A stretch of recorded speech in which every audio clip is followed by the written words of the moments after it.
मध्ये 2 दिवसापूर्वी एका वृत्तवाहिनीने असं संभ्रमित अवस्था निर्माण झाली त्याच्या बातमीवरून.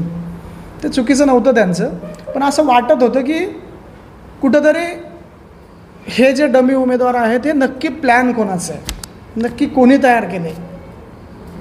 तर त्या अनुषंगाने मग ती बातमी पाहिल्यानंतर आम्ही सगळी मंडळी त्या ठिकाणी दादांचे कार्यकर्ते, दादांवर जीवाच्या पलीकडे प्रेम करणारे कार्यकर्ते त्या सत्याचा शोध घेण्यासाठी बाहेर पडलो आणि त्याच्याशी बरेचशी गोष्टी उलगडल्यात. आणि त्या मग आम्हाला वाटलं की हा जुन्नर तालुका आहे, हा छत्रपतींचा तालुका आहे, हा संस्कार आणि वारकरी संप्रदायाची परंपरा घेऊन चाललेला तालुका आहे. खूप चांगल्या पद्धतीने सोज्वळ मनाने राजकारणाचं या ठिकाणी पूर्वीची पार्श्वभूमी आहे.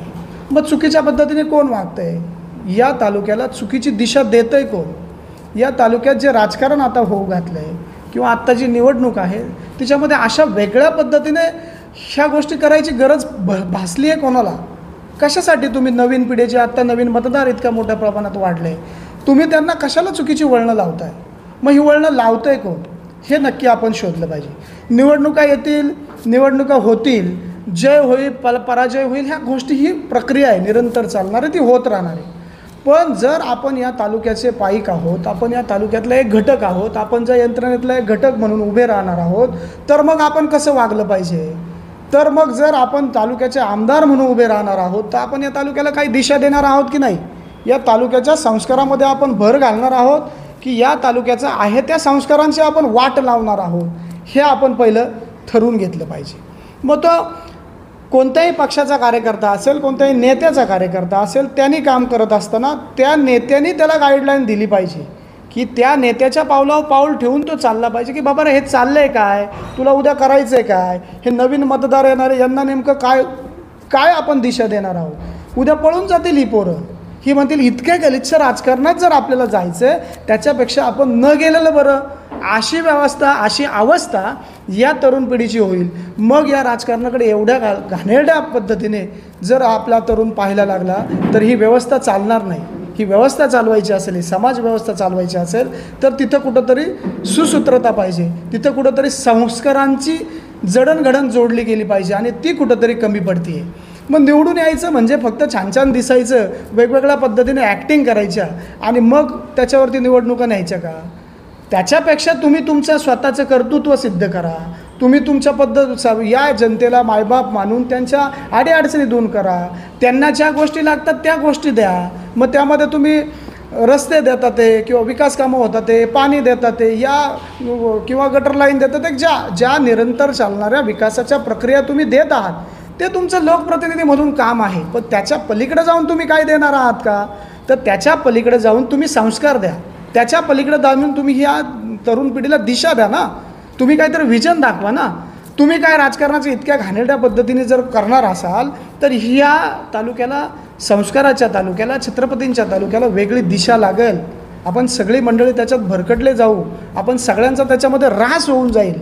आणि म्हणून ही गोष्ट कुठंतरी थांबली पाहिजे. ही आमच्या मनाला कुठंतरी इतक्या मोठ्या प्रमाणात लागली आहे की या तालुक्यामध्ये उमेदवार म्हणून कोणी उभं राहणार आहे, तो त्याच्या पद्धतीने त्याचा प्रचार यंत्रणा करणार आहे, तो निवडून येईल, ते जे काय होईल ते होईल. पण आता जे डमी उमेदवार उभे केले का हो, 2 शरद सोनवणे आणले, पण एक गोष्ट तुमच्या लक्षात आली नाही. तुम्ही 2 शरद सोनवणे आणताना अरे तालुक्यात एकच शरददादा सोनवणे हे तुम्ही विसरलात 2 शरद सोनवणे आणताना. आता हे नक्की आणलेत कुणी ना, याचा खुलासा करण्यासाठी आपण इथे बसलो आहे की जो माणूस अहोरात्र या तालुक्याच्या विकासासाठी झटतोय, एक विजन घेऊन या तालुक्यामध्ये मोठ्या प्रमाणात त्या ठिकाणी झगडतोय, रात्रीचा दिवस करतोय, गोरगरिबांना मदतही करतोय, हा तालुका उभा करायचा आहे, छत्रपतींचा उंच पुतळा झाला पाहिजे, मोठ्या प्रमाणात पर्यटन झालं पाहिजे, बिबट्या या ठिकाणी बिबट सफारी झाली पाहिजे, त्यानंतर बिबटच्या अनुषंगाने जे संघर्ष होतोय तो संघर्ष थांबला पाहिजे, हा तालुका सुरक्षित झाला पाहिजे, आजूबाजूच्या तालुक्यांपेक्षाही उंचीचा नंबर 1चा तालुका करण्याचं ज्याच्या डोक्यात संकल्पना आहे त्याच्या डोक्यात इतके घाणेरडे विचार कधी येणार नाही. किती घाणेरडे विचार असावेत. तुम्ही इथून निफाडला जावात, तिथं तुमचा कार्यकर्ता पाठवात, त्या कार्यकर्त्याने विशाल पाटील भुजबळांनी तिथे जाऊन त्यांच्या मेव्हण्याच्या माध्यमातून एखादा उमेदवार तयार करावा आणि तो आणावात. आज तो उमेदवार कुठे आहे का, तुम्ही लोकांची दिवाळी खराब करताय. अरे साधी कुटुंब आहेत ती, इतकी साधी कुटुंब आहेत की ती कोणत्याही अँगलने तुम्ही त्यांना दबाव टाकताय, तुम्ही गाड्या काय देताय, पैसे काय देताय, अरे काय करताय. इतका वेळ तिकडं वाया घालवण्यापेक्षा तुम्ही जर तुमच्या मतदारांपर्यंत गेला असता तर अधिकची मतं तुम्हाला वाढली असती. यामध्ये जे 2 शरद सोनवणे त्यांनी आणलेले आहेत, एक आहे निफाड नाशिकचा शरद शिवाजी सोनवणे. ते आणण्याचं काम केलं आहे ते विशाल मोहन पाटील भुजबळ यांनी. त्यांचा मेव्हणा त्यांच्या माध्यमातून त्या ठिकाणावरून तो निफाडवरून त्या शरद सोनवणे आणलेले आहेत. त्याचेही पुरावे आमच्याकडे आहेत. दुसरं शरद सोनवणे नगर पारनेर या ठिकाणी हिंगणगाववरून आणलेला आहे. तो आणला आहे अतुल भाऊसाहेब भांबेरे. हे दोन्ही कार्यकर्ते कोणाचे हो? हे अतुल शेटचे कार्यकर्ते. बरं, मग हे अतुल शेटचे कार्यकर्ते तर त्यांनीच कसे आणलेत त्याचे पुरावे आमच्याकडे आहे. तुमच्याकडे 2 दिवसापूर्वी जशी त्या कुटुंबाने बाईट दिली तशी त्या उमेदवारांनी देखील दोन्ही शरद सोनवणेंनी बाईट दिली. एकाने तर तुम्ही पाहिलं आहे समोर कागद त्याचा धरलेला आहे दुसऱ्या माणसाने, तो वाचतो आहे. त्याच्या पलीकडं दुसऱ्याने जी बाईट दिली त्याच्यात तो इतक्या मोठ्या प्रमाणात बोलतो आहे की मला तालुक्याचा विकास करायचा, ज्याला तालुकाच माहीत नाही. त्याला स्क्रिप्ट लिहून कोण देतं आहे त्याची व्हिडिओ आमच्याकडे. बरं, याच्या पुढे जाऊन तुमच्या सगळ्यांचा पुरावा असणारा एक पुरावा आपल्या सगळ्यांना ज्ञात आहे. तो पुरावा असा आहे की जे फॉर्म भरले गेलेले पहा, 29 तारखेला 16 नंबरला एक फॉर्म आला आहे तो शरद शिवाजी सोनवणेंचा. कोण आहे या शरद सोनवणेंना? या शरद शिवाजी सोनवणेंना सूचक कोण आहे? तुम्ही सगळ्यांनी पाहिले असतील नसतील, पण मला या तालुक्याच्या तमाम जनतेसमोर आज ठेवायचे की यांना सूचक कोण आहे. त्याला 1 नंबरला सूचक आहे कोमल स्वप्नील डेरे. कोण आहे त्या कोमल स्वप्नील डेरे? या कोमल स्वप्नील डेरे आहेत श्रीराम पतसंस्थेचे चेअरमन सन्माननीय तानाजी शेठ डेरे यांच्या सुनबाई आहेत. का तानाजी शेठ डेरेंच्या सुनबाई त्यांना सूचक ते घेऊ शकले? इतकी ओळख का शरद शिवाजी सोनवण्यांचे निफाडवाल्यांची?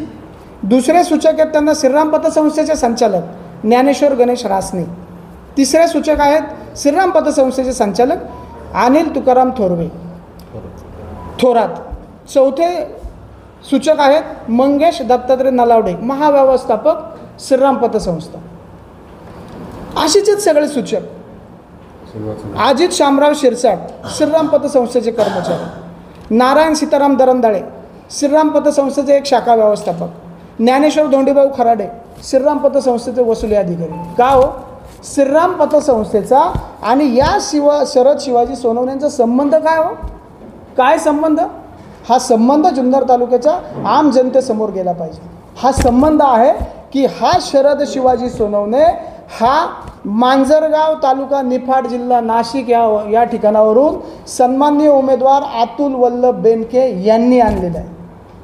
हे सिद्ध होतं आहे. याचे पुरावे आहेत. जे विशाल पाटील भुजबळ त्यांच्या स्वतःच्या MH13-14 गाडीत गेले होते त्याचे फुटेज, त्याचे फोटो आमच्याकडे. आता आपण दुसऱ्या शरद बाबासाहेब सोनवणेवर बोलू. दुसरा शरद बाबासाहेब सोनवणे यांनी आणला हिंगणगाव तालुका नगर जिल्हा अहमदनगर. हा शरद बाबासाहेब सोनवणे याला सूचक कोण आहे माहिती आहे? तर याला सूचक आहे श्रीराम पतसंस्थेचे कर्मचारी रामदास श्रीधर खेबडे. दुसरे सूचक आहेत दीपा गणेश बुगदे, कर्मचारी श्रीराम पतसंस्था. तिसरे सूचक आहे विद्या अनिल थोरात, कर्मचारी श्रीराम पतसंस्था. चौथे सूचक आहेत कृष्णागर पाटील बाबा कोल्हे.